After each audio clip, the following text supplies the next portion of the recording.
हैं ये केनता बुद्धि माने इटा होचे बोले जन्म दिवस पालन करा होचे फिर घरे सब बेले गाना कुकुरा उठ के मारी देला तो सब होई गला तो तमर जन्म दिवस दिन गोटे लोग तो मृत्यु केंति लागि दिया होचे मृत्यु केंति लागि दिया होचे सेटा तो महा मुश्किल कथा है ये महा मुश्किल कथा करे हैं गोटे जन्मर स्वप्न के देखि करी आमे मृत्यु के इटा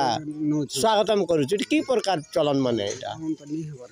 इटा मन तो नहीं हबार कथा भाई हैं तो तमर 21 नहीं मानवा इटा एबे देखो छु नुआ देखो छु एबे हो एबे अरे ई बरस के बरस मोर बर्थडे बोलते जोचन खावा पीबाटा के मुहे माखुचन इटा भल कथा के केक गोटे 700-800 टका नौचे नहीं कहो सदा के फेयर एंड लवली भलिया यूज कर खावाटा के गाले के माखुचन बोलू छ इटा बड़ा दुखर कथा भाई तो सदा गोटे मीठा चीज है तो सदा के गाले माखबो के हो